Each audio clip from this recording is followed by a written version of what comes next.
Hi, I'm Venora. My family said the party was for peace, but my nephew's terrified whisper shattered that illusion. Auntie, you have to leave, right now. I didn't ask questions. I trusted him. And that blind trust, it saved my life. Because what I didn't know was that my stepmother had already signed papers to erase me from the will and from existence. The party wasn't a celebration. It was a send-off. Ever been loved just enough to keep you close, but hated just enough to destroy you silently? Before we dive in, where are you listening from, and what time is it right now? Drop a comment below, because you're about to hear what they never wanted me to survive to tell. The sun was low, casting that soft golden tint across everything, the kind of light that makes even tension look pretty. I pulled up along the curb, 2 houses down, not wanting to make a scene with a dramatic arrival. Romilly always said I had a flair for emotional entrances. I figured walking in like a ghost might be less offensive. I stepped out, straightened my skirt, and lifted the chocolate hazelnut cake box from the passenger seat. It was my mother's recipe, the one she made for every celebration when she was alive. The top was swirled just right, the edges browned the way she liked them. I could still hear her voice teasing, "Don't overmix it, honey. Let the batter breathe." The scent of trimmed hedges, expensive cologne, and grill smoke hit me as I reached the side gate. String lights were already glowing above a lawn too perfect to feel lived in. Laughter floated through the air, that curated kind of cheer that people perform when they know they're being watched. I hesitated for half a second, then walked in. Romilly spotted me instantly, her smile like something stretched too tight across porcelain. "Oh, you made it," she cooed, loud enough to alert the nearest 5 guests. "Marcus, look, Venora's here." My father turned halfway, gave me a nod and a 2-second smile that didn't touch his eyes, then back to schmoozing. Romilly reached for the cake box. "What do we have here?" "It's chocolate hazelnut, Mom's recipe." Romilly didn't even pretend to be impressed. "Oh, how nostalgic." She turned and handed the box to one of the caterers like she was disposing of a casserole from a PTA bake sale. "Put this in the kitchen," she said. "We'll keep things consistent with the color theme." She motioned toward the vanilla monstrosity on the centerpiece table. It looked like a wedding cake crossed with a Pinterest board. No flavor, just aesthetic. I stayed quiet. I had learned, long ago, that arguing with Romilly in front of her curated audience was like yelling into a wind machine. She'd just stand there, unruffled, while I came off looking like the dramatic one. I drifted toward a corner of the lawn where a group of neighbors I barely knew were sipping wine and complimenting napkin folds. Each time I approached a group, conversation slowed, then picked up again, without me. Someone snapped photos under the lantern tree, and I caught sight of Romilly ushering people into frame. "Everyone, smile. Marcus, come here. Lydia, Kaylin, yes." She waved vaguely in my direction. "Venora, could you take the picture?" Of course, I did. Kaylin, my half-brother's son, spotted me not long after. He shuffled over, fidgeting with the collar of his tiny sport coat. "Auntie," he whispered, tugging gently at my hand. "Can I stay near you?" "Of course, baby," I said, brushing his hair back. "Why?" He didn't answer, just stayed close, like he was guarding something. Romilly's sister Lydia eyed me from across the patio like I'd parked in her driveway. She leaned in toward someone, maybe a client, maybe a cousin, and said something behind her glass. They laughed politely, and I suddenly felt the sharp edge of being watched, but never truly seen. Romilly tapped her wineglass and lifted her arms like she was opening a show. "Everyone, can I have a moment? Just a moment," she trilled. "I want to thank you all for being here tonight. This studio launch means everything to me and to our beautiful blended family." Her gaze did a clean sweep of the crowd before landing briefly on me. "Yes, every part of it." It sounded kind, but it landed like a slap. Then, right as the crowd began to raise glasses, I felt Kaylin's hand slip into mine. He leaned in close, so quiet only I could hear him. "Auntie," he whispered, "you have to leave. Right now." I blinked, confused. "What? Why?" He looked up at me, eyes wide and serious. "Please, trust me." There was something in his face that made the air around me thin out. I glanced around. The laughter, the soft music, the slow clinks of champagne glasses. And yet, all I could hear was the pounding in my chest. I gave him the tiniest nod. No one stopped me as I walked through the side gate and back toward my car. My heels clicked across the driveway like they were announcing my retreat. I reached the door, opened it, slid in. That's when I saw the flashing lights behind me. A police cruiser rolled up slowly. One officer stepped out, scanning the area like he already knew where the action was supposed to be. "Ma'am," he said, peering down at me. "We received a report of a potential disturbance involving an uninvited guest at this address." My mouth opened, then shut. Behind him, the party buzzed on. Clinking glasses, warm laughter, perfect photo ops under the string lights. I looked at him and forced a calm tone. "I'm just leaving." He paused, studied me. "All right. Just need your name for the report." I gave it. He scribbled something down. As he turned, I sat frozen. Not angry. Not yet. Just hollow. Like I'd been erased again, but this time, officially, I didn't go back. I drove away with the windows down and the cake still untouched in the trunk. The next morning, my phone buzzed nonstop, but the name that called me 16 times wasn't who I expected. I sat up slowly, the ache behind my eyes reminding me I'd barely slept. The apartment was still dim, the sun struggling to get through a curtain of clouds hanging low over Dallas. The radiator let out its usual tired hum, and the ticking clock above the sink marked time with the kind of steady rhythm that didn't care if the world was falling apart. I reached for my phone on the nightstand. 34 missed calls, 14 new voicemails. Most were from my father, and one was from Kaylin. I played his first. "Auntie, I'm sorry. I didn't know they'd go that far. I had to stop it. You're not crazy, Auntie. You're not." His voice was small, shaken. It cracked near the end, like he was trying not to cry. I stared at the screen for a long second, then hit play on the next. "Venora." My father's voice came through in a rush, half whisper, half plea. "Please. Call me back. We need to talk before things get worse. Before she finds out In the background, I heard Romilly yelling something I couldn't make out. He paused, cursed under his breath. "I didn't want it like this. You weren't supposed to find out. About the paperwork, about the trust. I was gonna..." The message cut off. I sat there, the phone still in my hand, my fingers going numb. "Trust?" I dialed him back. He picked up before the first ring ended. "Venora?" "What paperwork, Dad?" A beat of silence, then a shaky breath. "I told her it wasn't right to do this. Your mother set it up before she passed. I was just trying to keep the peace." I stood, pacing to the kitchen, heart thudding in my ears. What did Mom set up? There was rustling on his end, then Romilly's voice barking something sharp. "Who are you talking to? Marcus? Is that her? Give me the phone." I heard fumbling, then the call dropped. I stood there in my kitchen, staring at the cabinets I painted myself last spring, hands trembling around the phone. It wasn't just humiliation at the party. Something deeper was brewing, something my mother had planned for, and they tried to bury. I pulled the step stool from the hall closet and climbed to the top shelf. I hadn't touched those old boxes since the move.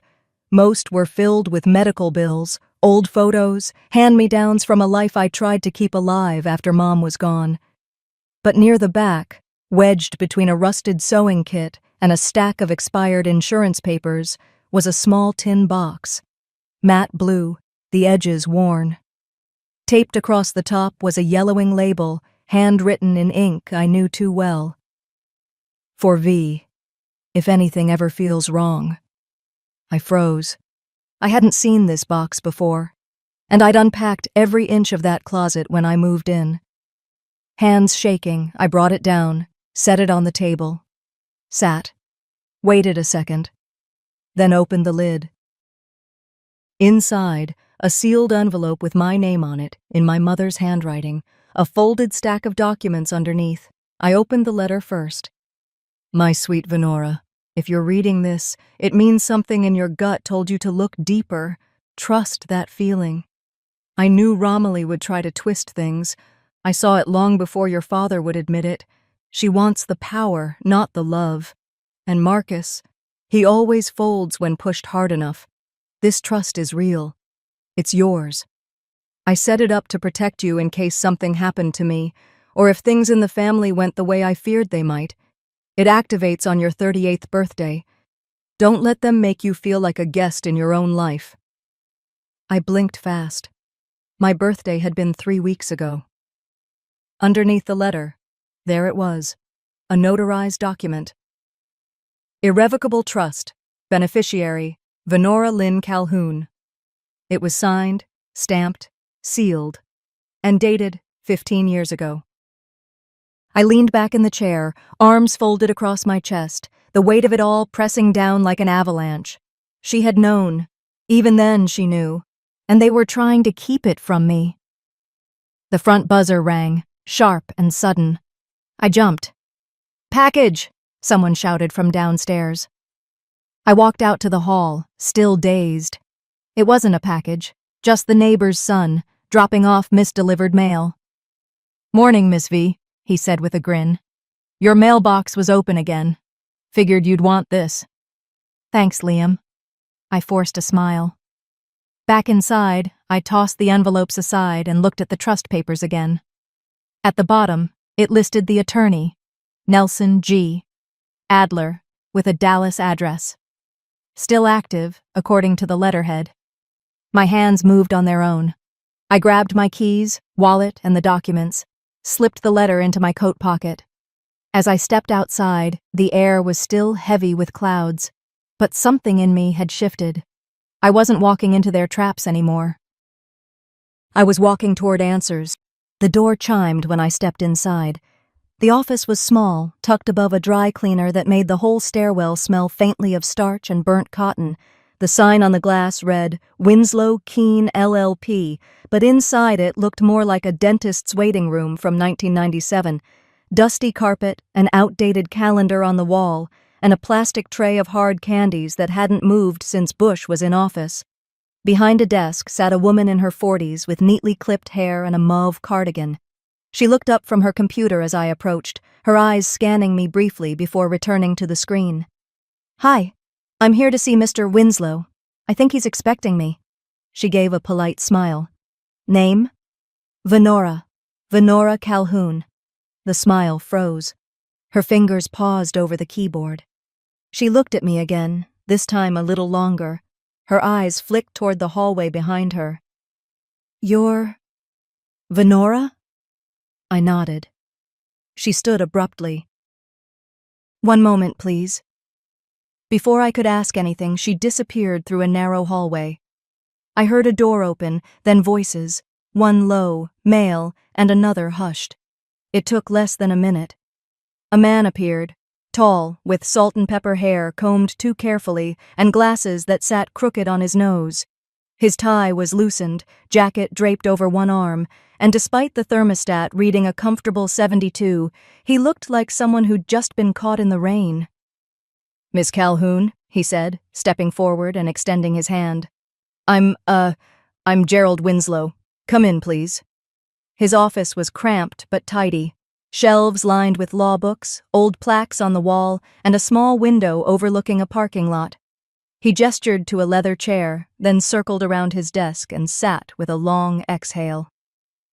"I have to admit," he said quietly, "I wasn't sure we'd ever hear from you." I raised an eyebrow. Why would you think that? He tapped his fingers once against the folder on his desk, thick, cream-colored paper with my name typed across the front.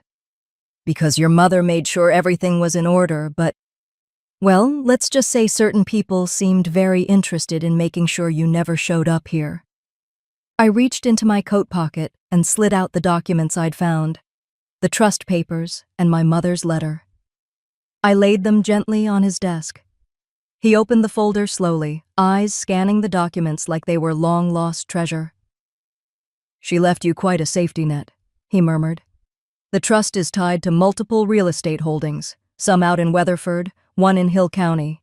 And there's a corporate account, $1.2 million total, not including projected growth. I stared at him. And this became active on my birthday? He nodded.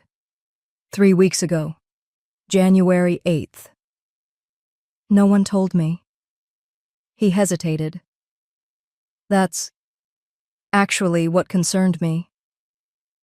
I leaned forward. What do you mean? He adjusted his glasses and avoided my gaze. 2 months before the trust was set to activate, we received documents, official-looking ones, from your father's household. They claimed you were medically unfit to manage your own affairs, that you'd been hospitalized, diagnosed with early-onset dementia, with a history of psychiatric breakdowns. My mouth fell open. I couldn't speak. I didn't file them, he added quickly. They were riddled with inconsistencies, no physician signature, no official stamp from any Texas facility, and frankly, they didn't feel right.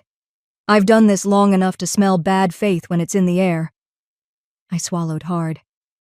Romilly. He said nothing, but the twitch in his jaw gave him away. Can she do that? I asked. File something that dangerous? Not legally, he said, but when families coordinate, especially with someone like your father lending credibility, it's enough to muddy the water, delay things. Intimidate smaller firms. I felt like the room had dropped 10 degrees. I gripped the edge of the chair, trying to steady my breath. He leaned over and pulled a folder from the side drawer. Here, he said, passing it to me. These are the falsified documents. I didn't submit them. I held them in case you ever came in. I flipped through them. My name, spelled correctly, social security number. The fake hospital report even included a false address, one I'd never lived at. She really thought I'd never find out. She hoped, he said. And if you hadn't found your mother's letter, she might have been right. We sat in silence a moment. He cleared his throat. Listen, Ms. Calhoun, I don't know what's happening inside your family, and I won't pretend to. But I can tell you this. Your mother knew who she was protecting. She put this trust together with care. She made it very, very clear. You were to receive everything she set aside. I nodded slowly. And now that it's activated, you're legally entitled to it, but I suggest you proceed carefully. If Romilly realizes you've claimed it, she may not stop at paperwork. He slid a small recorder across the table. Start documenting everything. Photos, emails, conversations, anything that smells off, get it in writing. I pocketed the recorder. Thank you, Mr. Winslow. He stood. If you need help filing charges or representation, I can refer you, but I don't specialize in litigation. I rose, clutching the folder against my chest. I'm not there yet, but I'll let you know. He walked me out to the front. The receptionist gave a small, awkward smile. The sun had shifted behind the clouds, casting a dull yellow light over the parking lot. I stepped out into the chill, the folder still warm in my hands. I'd barely taken 5 steps when I noticed it. A black SUV, parked across the street, idling. Tinted windows. The same car from the party. It didn't move when I turned to look. Didn't drive off.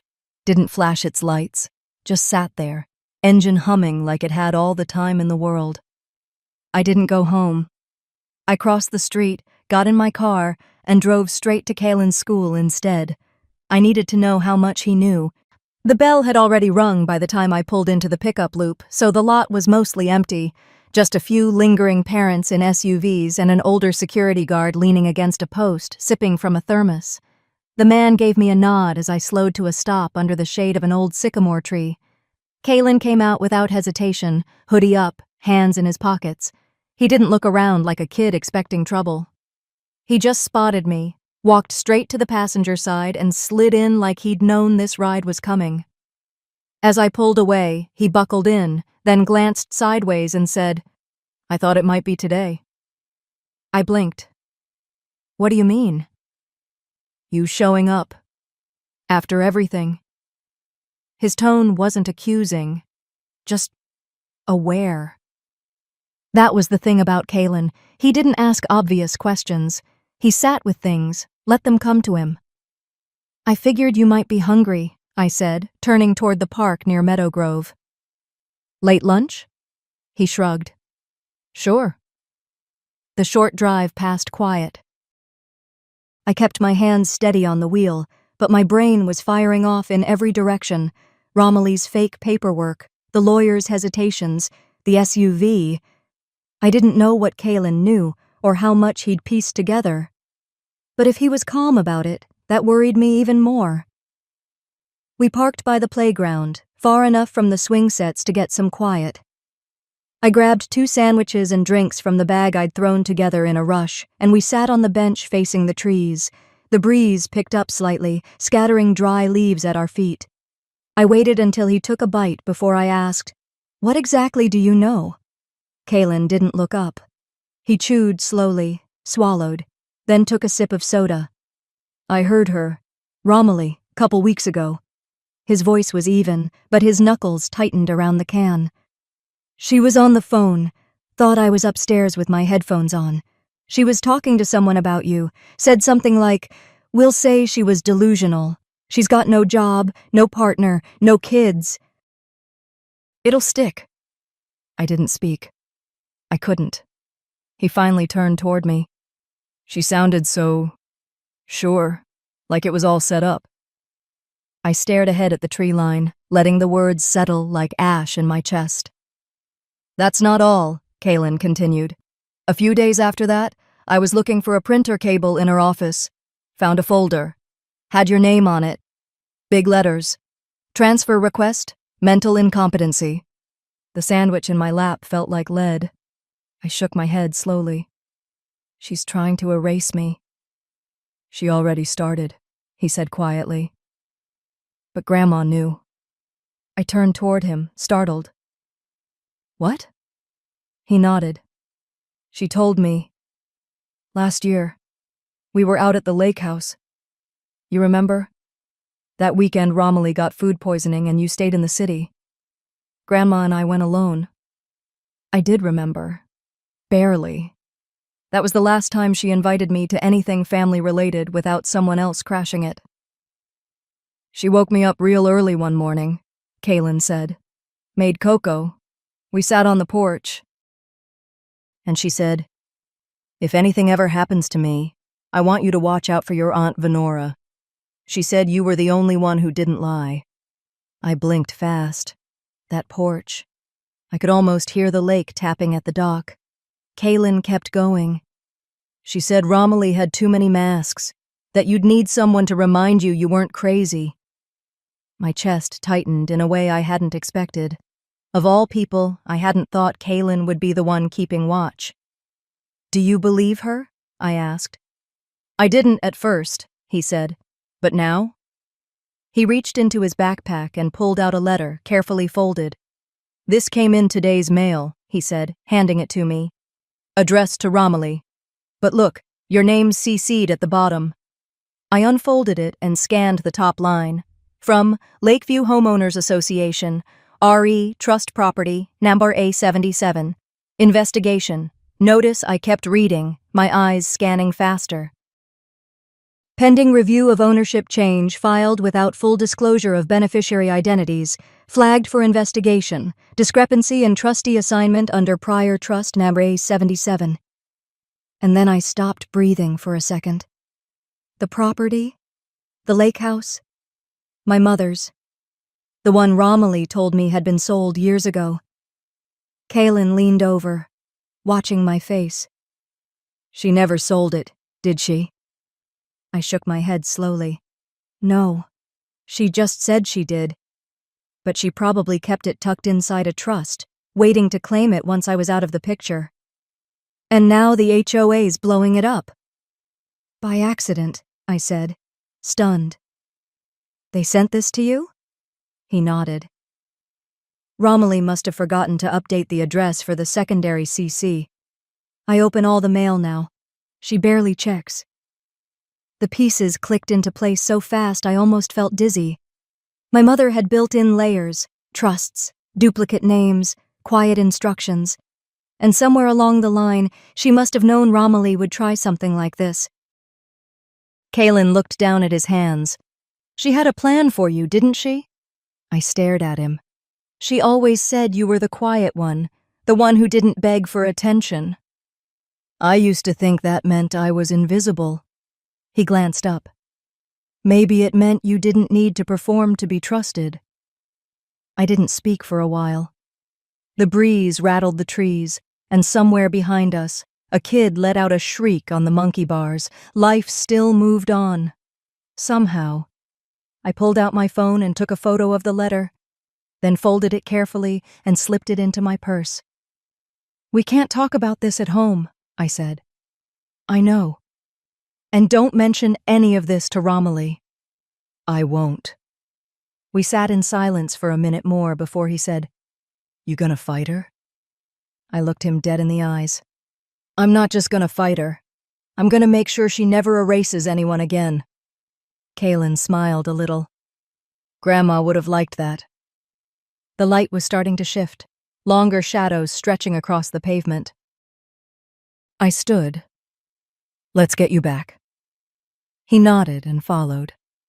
We didn't talk much on the drive home. Just the quiet understanding between us, something steady, something new. But in my chest, something was waking up. A heat, a pulse, a memory of my mother's voice, low and calm one night years ago as we sat by the kitchen window. If they try to erase you, don't argue. Just wait. Let them hang themselves with their own lies. She knew. And now I did too. The lake house was 3 hours away, and I hadn't seen it in nearly 10 years. But I was done waiting.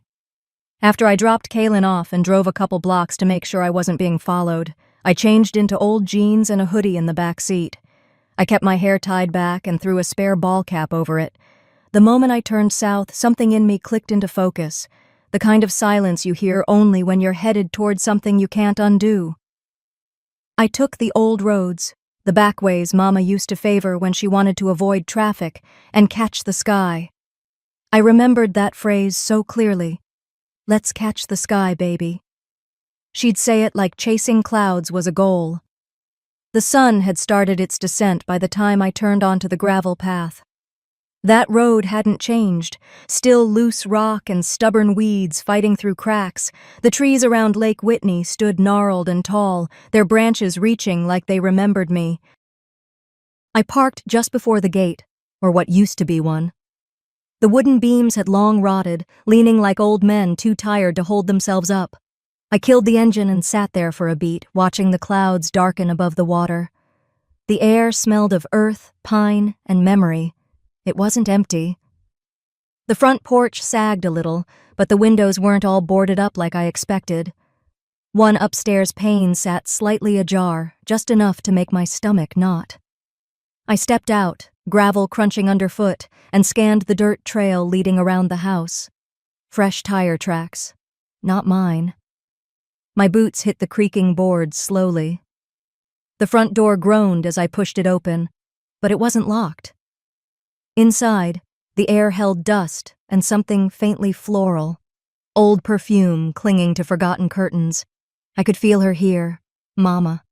The walls still wore her fingerprints in the way the furniture stayed arranged. Even the hallway mirror had that tiny crack in the corner from the day Romilly threw a hairbrush at it when she didn't get her way. She was 14. Mama made her clean up the glass while I stood beside her holding a dustpan. I walked through the front room quietly. The light was fading fast, painting the walls in amber and ash. Then I saw it. The old rug by the fireplace shifted. Mama never let that rug move. "Anchors the room," she used to say.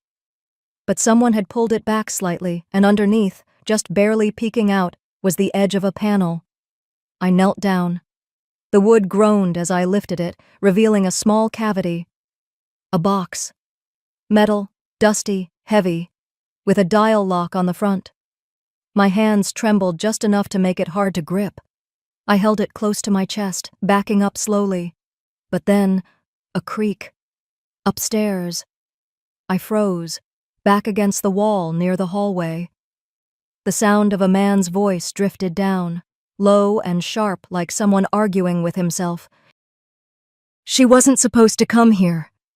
I flattened against the wall, heart pounding so loud I feared he'd hear it through the floorboards. Heavy steps moved across the upstairs hallway, then the stairs. I held my breath. Through the thin crack between the wall and doorway, I caught a glimpse. Tall, gray slacks, nice shoes. He muttered again as he tapped his phone. It took a second before I recognized him. A notary Romilly had used once at one of her ridiculous wine and document parties. The kind where everything looked casual but had 3 lawyers involved. He made his way toward the front door and stepped out without noticing me.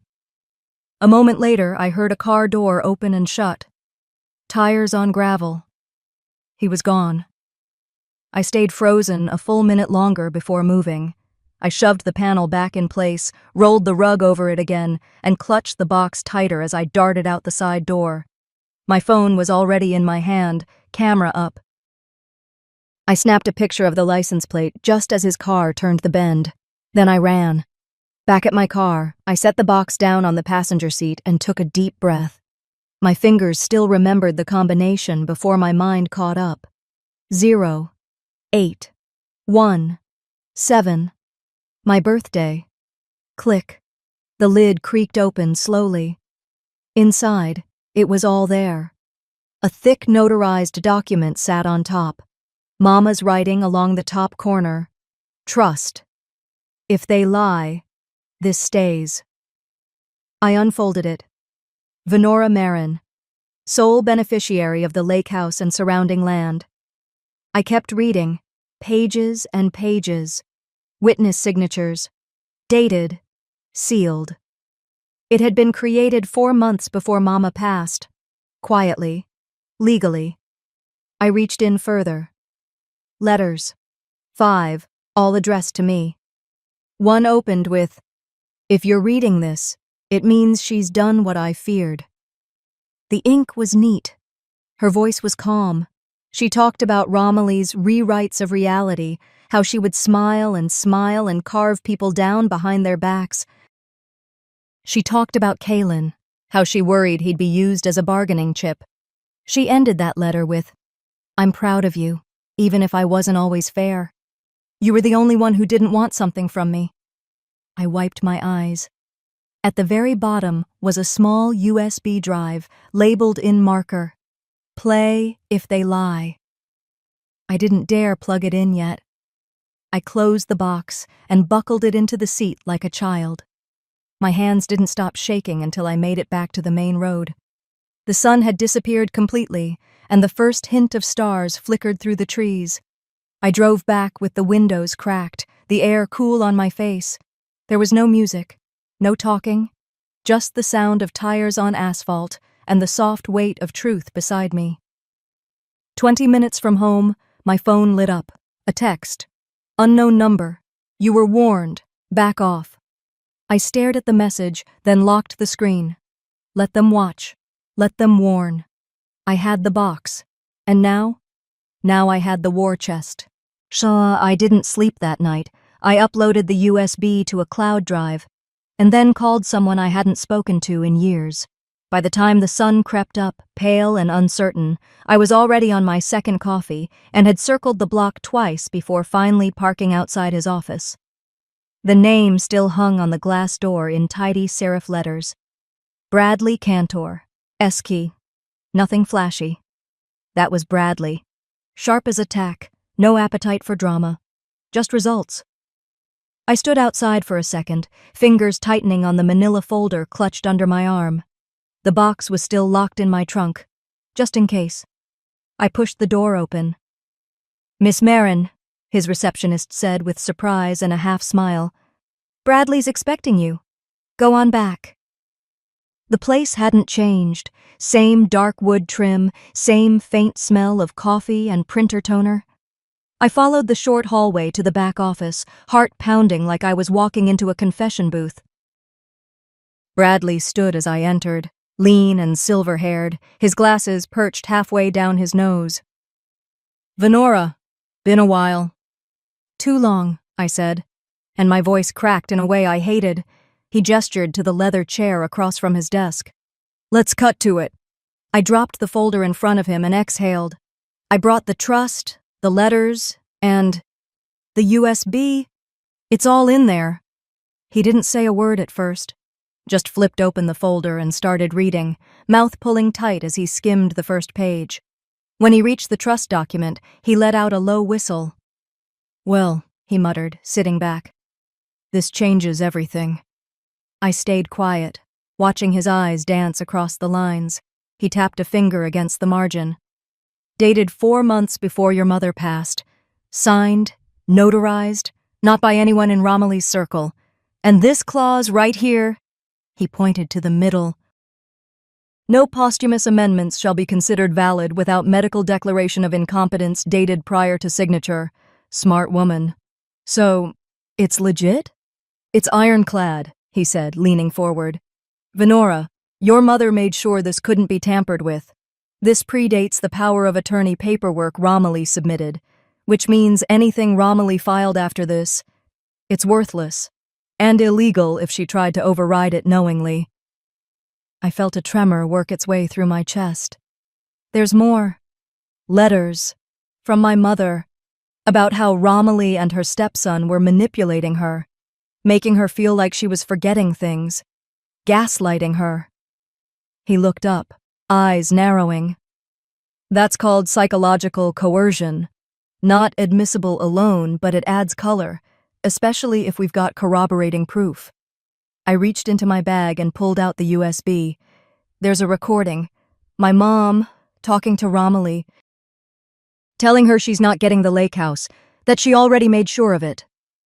He stood and moved to the small desktop in the corner.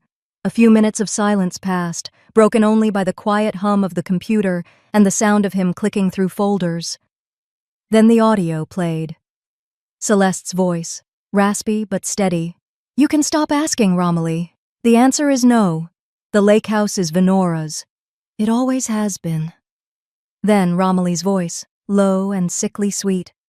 "Oh, Mama, you don't know what you're saying." Celeste snapped. "Don't condescend to me. I might forget names, but I remember betrayal." Bradley paused the recording and turned slowly. "You bring this to court? She's finished. You'd win full restitution, damages, possibly punitive. And that's before we even get to the criminal charges." "Criminal?" "She filed a forged notary on a modified trust, claimed your mother was mentally incompetent after the date of this document. That's fraud, possibly elder abuse." "And if we dig into finances, well, we'll likely find more." I felt like the floor tilted under me. I ran a hand through my hair and stared at the neat little folder on his desk. "What about Kalen? If this goes public—" Bradley interrupted gently. "He's a minor. You'll have some control over how much he sees. But if you don't file, Romilly spins her narrative. And Kalen grows up believing you stole something from her, that she was the caretaker, the victim. You walk away now. That's the story he'll live with." I bit my lip. The room felt too warm. He sat back down. "You've got a moral high ground here, Venora. You're not being vindictive. You're trying to protect what your mother left for you. It's not greed. It's truth." My phone buzzed against my thigh. I glanced down. A Facebook notification. Romilly Marin has posted a new photo. I opened it, hesitating. The image was of Mama. A blurry photo, not flattering, taken sometime during her last months. Her expression was distant. The caption read, "A beautiful woman, but in her final years, not quite herself." My stomach turned. Another buzz. A text. "I hope you're not thinking of betraying family. Think carefully. Love, R." Bradley raised an eyebrow as I showed him. "She's seeding doubt, making the first move in the court of public opinion, discrediting Celeste before you even get the chance to speak." "I figured she'd play dirty," I muttered. "She's preparing a smear campaign. That post is bait, for sympathy, for doubt, for moral leverage. If this goes to court, the only thing that saves your side is hard proof. Good thing you've got plenty." I stared out the window behind him. Cars passed slowly below, people going about their lives while mine felt paused at a precipice. "She's not just going to fight. She's going to scorch the earth." "She might try," Bradley said, "but if you're ready, we scorch first." I exhaled slowly. Romilly had spent years perfecting her image. Now I had one shot to tear it down. I didn't wait long. By late morning, the file was uploaded, trimmed, captioned, and posted. No theatrics, no dramatic effects, just Celeste's voice, steady as ever, telling Romilly, "You can stop asking, Romilly. The answer is no. The lake house is Venora's. It always has been." And then I waited. I left my laptop open on the dining table while I made a sandwich I didn't finish. The air felt heavier than usual, like the walls were holding their breath with me. Outside, the neighborhood was quiet, too quiet, and inside, the silence made every notification sound like a fire alarm. The first comment hit around noon. "Is this real?" Then another. "This woman is gaslighting her own mother. The daughter deserves justice." A local Facebook group picked it up by 12:35. By 1:10, someone reposted it on Reddit under the title, "Stepmother tries to erase real daughter from will, but mom recorded everything." I barely blinked before it exploded. I watched it happen in real time. And the share count leapt like a heartbeat. My screen flooded with tags, pings, reposts. Old classmates I hadn't spoken to in years were suddenly resharing the clip with "Whoa" and "This is wild" in their captions. The views passed 10,000, then 25,000. I sat there, still in my hoodie from last night, cold coffee at my elbow, wondering if I'd just changed my life for better or worse. The phone rang. "Congratulations," Bradley said without preamble. "You just threw a wrench into her whole narrative. Now she's gonna panic." I pinched the bridge of my nose. "I didn't expect it to go that viral." "She didn't expect you to have receipts, let alone ones the internet would believe." I leaned back and stared at the light cutting through the blinds. It made stripes across the floor. Everything felt surreal. "Any legal risk?" I asked quietly. "Minimal," Bradley replied. "It's your mother's voice. She wasn't under guardianship. You're her daughter. And frankly, the court of public opinion might get you further than court, at least for now." After we hung up, I sat in silence. Then the real wave hit. Dozens of DMs poured in. Most were supportive. "Good for you, girl. Stay strong. I had a stepmom just like that." But then came the others. "You just wanted money. This poor woman cared for your mother and you repay her with this? How dare you drag this into the public?" And then, as if my chest wasn't tight enough, my phone buzzed with a text from Kaylin. "Did you really have to go public?" No emojis, no hey, just that. I stared at it until the words blurred. I didn't reply. What was I supposed to say? Yes, I had to, because no one else would protect what Mom left, because staying silent meant pretending Romilly was innocent, because letting her rewrite history was its own kind of violence. I set the phone down and walked into the kitchen, poured myself a glass of water I didn't drink. Stared out the window like some answer was going to be written in the clouds. Evening crept in slowly. The light shifted from golden to gray. That's when she hit back. It started with a ping. Someone tagged me in a new video Romilly had just posted. I clicked. It opened with a soft piano melody. Then a slideshow of photos. Romilly hugging Celeste. Romilly helping her into a car. Romilly brushing her hair. Every image saturated with warm filters, like a Hallmark memory reel. Then her voice, soft, cracked, emotional. Grief doesn't bring out the best in everyone. I've made mistakes, but I loved Celeste with all my heart. I sat by her bedside. I bathed her when she was too weak to move. I stood by her when others walked away. And I will never stop honoring her memory, even when others twist it for attention. I felt my jaw tighten. The comments were fast and vicious. You're a saint, Romilly. Ignore the noise. We see your heart. That girl just wants attention and inheritance. You were the real daughter. I closed the tab. Bradley called again not long after. She's playing the long game, he said calmly.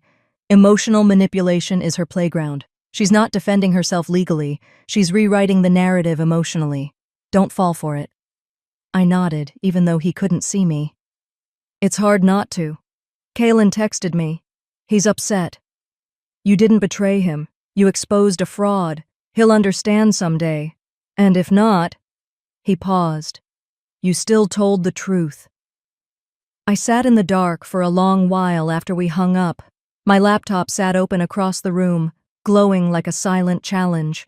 Around 11 p.m., a new notification buzzed. A direct message. Anonymous account.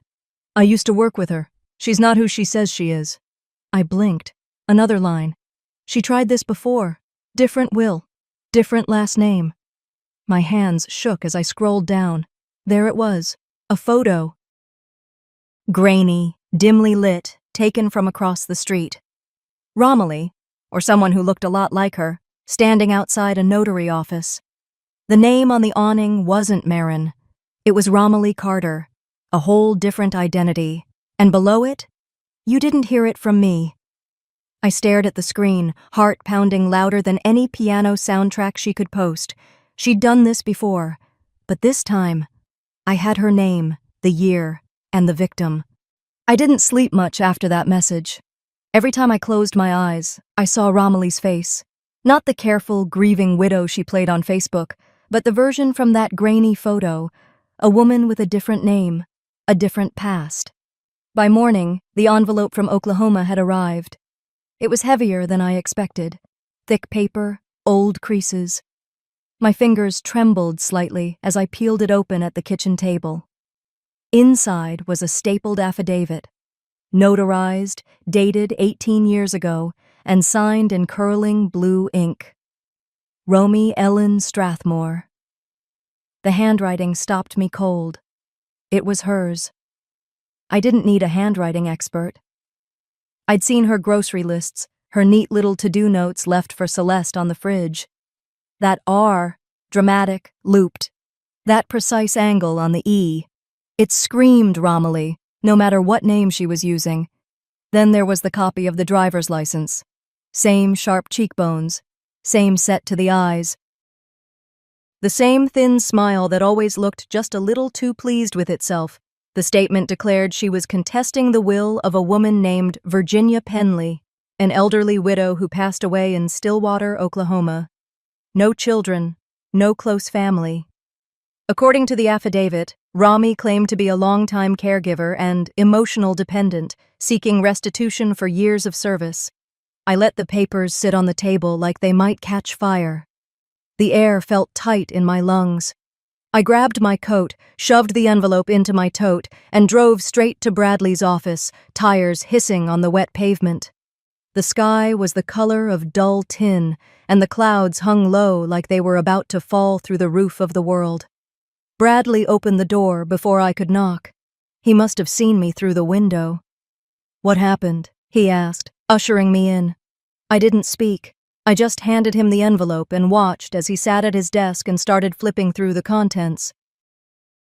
His eyebrows lifted halfway through, then he let out a low whistle. "Well," he said, glancing up, "that's game-changing." "You're sure it's her?" He tilted the ID toward me. "You tell me." "It's her," I said. "Every curve of that signature. It's her." He set the affidavit down carefully and folded his hands. "This is more than just evidence. This is a pattern. If she pulled this once, she's likely done it more. And crossing state lines like this, it opens the door to federal jurisdiction." My heart beat faster. "So, what now?" "I make a call," he said simply. "To someone I trust. Quietly. Carefully. We need to trace what happened in that previous case, how it ended, who benefited, and whether this Romy Ellen Strathmore disappeared before or after collecting anything." I nodded, silent. "Don't post anything yet," he warned, but I was already pulling my phone out. "I won't post the full file," I said. "Just a piece?" "Enough." That night, I sat at my desk with the envelope beside me. I took a photo of a small section, redacted most of the identifying info, just enough to show the name, the signature, the date. Then I added one sentence. "When someone shows you who they are, believe them the first time." And I hit post. Within an hour, it was everywhere. People went back through Romilly's videos, screen-grabbing her old posts, dissecting her story. Comments exploded. "Wait, didn't she say she'd never handled a will before? That's the same handwriting. This isn't grief. This is a hustle." Then came the neighbors from Stillwater. One wrote, "Virginia was sweet, but there was always this woman around who gave me a weird feeling. She disappeared after the funeral, and suddenly the house was listed for sale." Another, "I remember this. People said Virginia had no family, but then that woman showed up out of nowhere calling herself a niece or something." Vanished quick. Romilly's defenders started to go silent. The tone of the internet shifted. Fast. The soft piano music and heartfelt captions no longer landed the way they had before. People were angry now. Curious. Some outright furious. And then Romilly made a move. She posted a single line on her Instagram story. "It's tragic when people weaponize grief to steal what isn't theirs." No names. No direct mention. But I felt it like a slap. Bradley texted me seconds later. "Let her dig. Don't flinch." I didn't. I let the post sit. I let the story unfold on its own. By the next day, Bradley had looped in his federal contact. A quiet man from the Justice Department who didn't speak much, but asked sharp questions and took the file with gloved hands. He promised to follow up discreetly. Things were finally turning. That evening, I allowed myself a few quiet breaths. I felt lighter, vindicated. Until my phone rang. It was Kaylin. I almost didn't answer. But I did. His voice was off, tight. "You need to come to the lake house," he said. My body went still. "Why?" I'm not sure. Something's not right." "Are you okay?" "I don't know. I think she's here. Or was. The door was wide open when I pulled up. And things feel off." I was already grabbing my keys. "Don't go in," I told him. "Wait outside. I'll be there in 20. The storm had finally broken. Rain lashed the windshield as I sped out of town, my hands gripping the steering wheel like it might run from me. The road shimmered under the streetlights. I barely blinked. My mind ran ahead of me, leaping through every scenario. The lake house stood at the edge of the property like a sentinel. The lights inside were flickering, not fully on, not fully off. Kalen's car was out front, and he stood near the porch, jacket soaked, hair plastered to his forehead. I parked fast and jumped out. "Did you call the police?" He shook his head. "Didn't know if I should." I thought maybe I was just imagining it. The front door creaked in the wind, wide open. I took one step toward it. "Stay here," I said quietly. "Venora, please, just for now." He nodded reluctantly. The wood porch groaned under my feet. I reached for the doorframe and pushed gently. The house smelled like old wood, wet earth, and something acrid. I stepped in, heart pounding. "Swans." I stepped into the lake house, and the smell hit me all at once. Damp wood, dust that had finally been disturbed, and something faint but sharp, like scorched paper. I scanned the room. Nothing seemed broken or out of place, but the stillness was off. It felt too quiet, like the house itself was holding its breath. Kalen stood near the fireplace, his arms crossed tight. When I walked in, he didn't say anything at first. He just looked at me, really looked, and I saw the guilt already spreading across his face. "She came here," he said, voice low. "Earlier this afternoon." My stomach dropped. "Romilly?" He nodded. I didn't even know until I saw the mud on the back deck. Then I checked Celeste's office. He gestured toward the hallway. I followed, each step slow, careful. The door to the office was cracked open. Inside, papers were scattered, drawers pulled half out. One of Celeste's framed photos was face down on the rug. "She tore through it," he muttered behind me. "After that post went viral, I think she panicked." I crouched beside the desk. Celeste's pen cup was overturned, but the stack of legal folders was untouched, empty. She'd been searching for something specific. "What was she looking for?" I asked, already knowing the answer. Kalen hesitated. "The trust," he said finally. "The original one." I straightened slowly. "You knew there was a second version?" "I found it after Celeste passed," he admitted. "Hidden in the attic crawl space in one of her old camera bags. It was sealed in a plastic sleeve along with a letter, and I didn't know who to trust anymore, Venora." I turned toward him, heat rising in my chest. "You let her tear this place apart, thinking she'd already destroyed it?" "No," he said quickly, stepping forward. "I kept it. I didn't give it to anyone. I was going to bring it to you, but then all this—" He gestured toward the scattered papers, the whole mess. "Happened." "Show me," I said. He nodded once, tight-lipped, and led me up the narrow staircase to the attic. The crawlspace door creaked as he pulled it open, and within moments, he'd pulled out the old camera bag. Dust coated the zipper. He opened it carefully, pulled out a sleeve.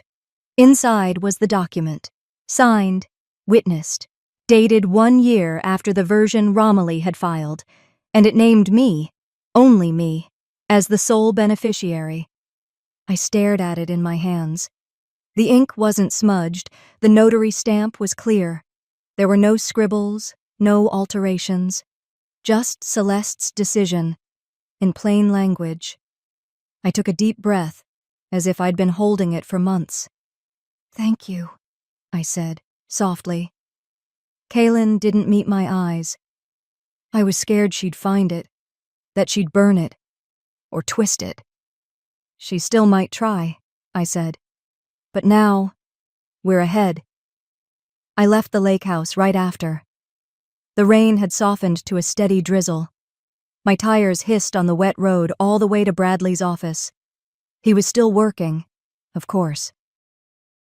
When I walked in and handed him the folder, he didn't say anything for a long time, just read and read again. When he finally spoke, it was barely above a whisper. "You just shut the door on her." The next morning, we stood together in a small probate courtroom. No cameras, just cold fluorescent lighting and the dull shuffle of lawyers and clerks. Romilly sat at the opposite table, her expression carved from stone. She didn't look at me, didn't even glance in my direction when Bradley presented the updated trust to the judge. "This document supersedes the previous filing," he said. "It is dated more recently and includes full legal verification, the deceased's signature, the witness records, and notary match across multiple documents." The judge flipped through it once, then turned to Romilly's attorney. "Do you have any valid grounds for contesting this updated version?" Her attorney hesitated, then offered a weak shrug. "No, Your Honor." "Then this matter is closed." And just like that, it was done. I stood as the judge left the bench. The courtroom emptied in a slow shuffle of footsteps. I turned to leave, and Romilly walked past me. She didn't stop. Didn't say a word. But just before she reached the door, she turned. Her eyes locked with mine, and her face twisted into something unrecognizable. Something bitter. Almost desperate. "You think this makes you family again?" she snapped. "You'll always be the outsider. Celeste pitied you, that's all." I didn't flinch. "Pity doesn't write trusts," I said. "But maybe guilt does." She blinked, like she hadn't expected a reply. Then she turned and stormed out, heels echoing like nails in a coffin. 3 days later, her Instagram vanished. Her influencer account went dark, and the whispers started, quiet but steady.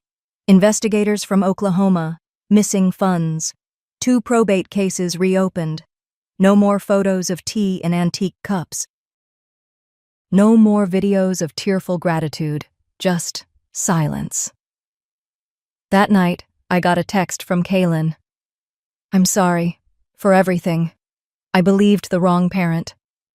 I stared at the screen a while, then locked the phone and let it go. 2 weeks later, I returned to the lake house. Alone this time. The storm damage had been cleaned. The air smelled like cedar and lemon polish. I moved through the rooms slowly, touching things gently as I passed. The kitchen counter Celeste used to wipe down obsessively, the shelf where she lined up her jars of lavender and cinnamon bark. In the back office, I found it, tucked into the top drawer, behind a stack of note cards and old receipts. Celeste's handwriting. Her last journal entry. It was short, just 1 paragraph. But it stopped me where I stood. "She'll try to erase you, but I believe in you more than she fears you." I sat down at the desk, ran my fingers over the ink like it might smudge under my skin. Then I found an old frame in the hallway closet, cleaned the glass, and placed it right above the desk, right where she would have seen it every time she sat down to write. It wasn't about winning anymore, not really. It was about remembering who she knew I was, even when they tried to rewrite me out of everything.